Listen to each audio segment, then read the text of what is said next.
राधे कृष्णा मित्रों, वैष्णवी वृंदावन चैनल में आपका स्वागत है। दोस्तों, आज हम जानेंगे कलयुग के बारे में। भगवान कृष्ण ने कलयुग के बारे में क्या बताया है और पुराणों में कलयुग का क्या वर्णन दिया गया है।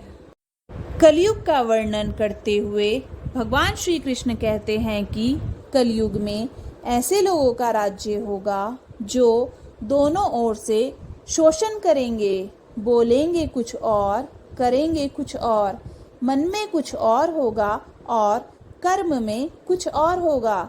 ऐसे ही लोगों का राज्य होगा। इसी प्रकार कलयुग में ऐसे लोग रहेंगे जो बड़े ज्ञानी और ध्यानी कहलाएंगे। वे ज्ञान की चर्चा तो करेंगे, लेकिन उनके आचरण राक्षसी होंगे।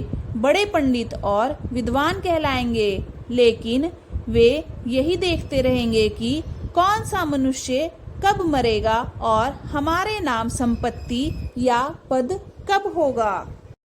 कलयुग में माता पिता का मोह बच्चों के लिए बहुत अधिक बढ़ जाएगा।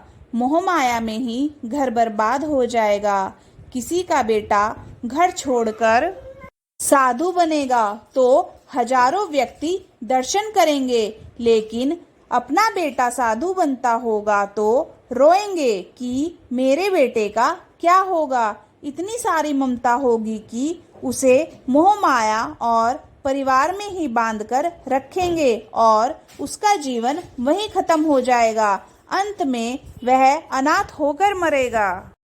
कलयुग में धनवान लोग लड़के लड़की की शादी में, मकान के उत्सव में, छोटे बड़े उत्सवों में तो लाखों रुपए खर्च कर देंगे, लेकिन पड़ोस में ही यदि कोई भूखा प्यासा होगा तो यह नहीं देखेंगे कि उसका पेट भरा है या नहीं। उनका अपना ही सगा भूख से मर जाएगा और वो देखते रहेंगे। दूसरी ओर मौज, मदिरा, मांस, भक्षण, सुंदरता और व्यसन में पैसे उड़ा देंगे। भगवत पुराण में लिखा है कि राजा भी अपनी प्रजा का खून चूसेंगे। जब ऐसा शासन होगा तो देश की प्रजा में भी वैसा ही स्वभाव, आचरण, भाषण की वृद्धि हो जाएगी। राजा लोग तो उनका शोषण करेंगे ही, आपस में भी वे एक दूसरे को उत्पीड़ित करेंगे।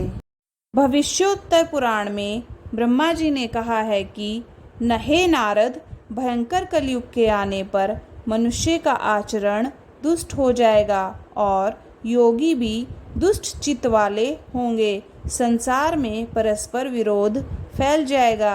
द्विज, ब्राह्मण, क्षत्रिय, वैश्य दुष्ट कर्म करने वाले होंगे और विशेषकर राजाओं में चरित्रहीनता आ जाएगी। देश देश में और गांव-गांव में कष्ट बढ़ जाएंगे। संत जन दुखी होंगे। अपने धर्म को छोड़कर लोग दूसरे धर्म का आश्रय लेंगे। देवताओं का देवतत्व भी नष्ट हो जाएगा और उनका आशीर्वाद भी नहीं रुकेगा। मनुष्य की बुद्धि धर्म से विपरीत हो जाएगी और पृथ्वी पर मलेच्छों के राज्य का विस्तार हो जाएगा।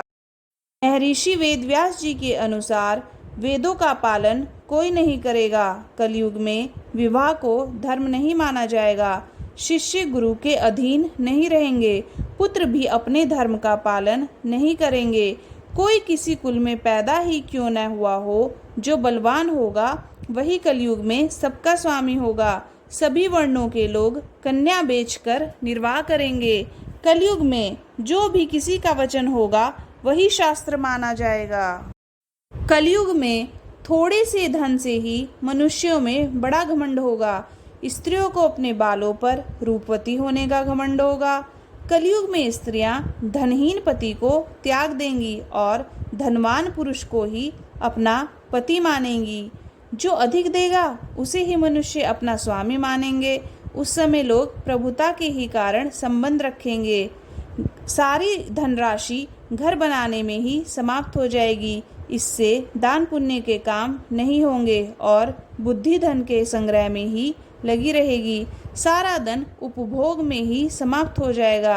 कलयुग में स्त्रियां अपनी इच्छा के अनुसार आचरण करेंगी हाव भाव विलास में ही उनका मन लगा रहेगा। अन्याय से धन पैदा करने वाले पुरुषों में उनकी आसक्ति होगी। कलयुग की प्रजा बाढ़ और सूखे के भय से व्याकुल रहेगी। वर्षा न होने से मनुष्य तपस्वी लोगों की तरह फल, मूल व पत्ते खाकर अपना जीवन व्यतीत करेगा। कितने ही लोग आत्मघात कर लेंगे। कलयुग में सदा अकाल पड़ता ही रहेगा। सब लोग हमेशा किसी न किसी कलेशों से घिरे रहेंगे। किसी किसी को तो थोड़ा सुख मिल भी जाएगा। सब लोग बिना स्नान करे ही भोजन करेंगे। देव पूजा, अतिथि सत्कार, श्राद्ध और तर्पण की क्रिया कोई नहीं करेगा।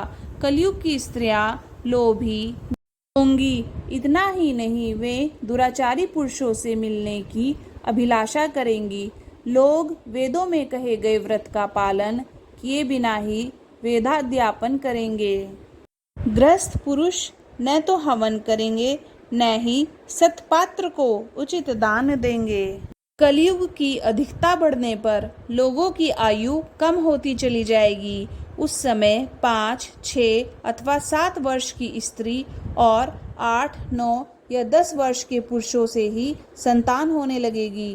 घोर कलयुग आने पर मनुष्य 20 वर्ष तक भी जीवित नहीं रहेंगे। जब घोर कलयुग में भगवान कल्कि का अवतार होगा, तब मनुष्य की आयु 20 वर्ष तक होगी। मनुष्य बहुत ही छोटे कद के होने लगेंगे।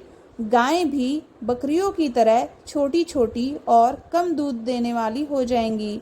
कलयुग के अंत में संसार की ऐसी दशा होगी कि अन्न भी नहीं उगेगा। लोग मछली, मांस ही खाएंगे और भेड़ व बकरियों का दूध पिएंगे। गायें तो दिखना भी बंद हो जाएगी। पुत्र पिता का और पिता अपने पुत्र का वध कर देगा। महाभारत में लिखा है कि कलयुग के अंत में प्रलय होगी, लेकिन यह किसी जल प्रलय से नहीं बल्कि धरती पर लगातार बढ़ रही गर्मी से होगी। महाभारत के वन पर्व में उल्लेख मिलता है कि कलयुग के अंत में सूर्य का तेज इतना बढ़ जाएगा कि 7 समुद्र और नदियाँ सूख जाएंगी। सवर्तक नाम की अग्नि धरती को पाताल तक भस्म कर देगी। वर्षा पूरी तरह बंद हो जाएगी। सब कुछ जल जाएगा। कलयुग से बचने का एकमात्र उपाय परमात्मा का नाम जपना ही है। भगवान को प्राप्त करना है तो भजन करना जरूरी है। मोह, माया, छल, कपट, ईर्ष्या की भावना का त्याग कर दें और अपने कर्मों को सही रखें। भगवान के नाम का स्मरण करना ही एक सच्चे भक्त की भगवान के प्रति भक्ति है। दोस्तों, अगर आपको यह वीडियो अच्छी लगी तो वीडियो को लाइक कीजिए, चैनल को सब्सक्राइब कीजिए और कमेंट बॉक्स में राधा कृष्णा लिखना ना भूलिए। जय श्री राधे, जय श्री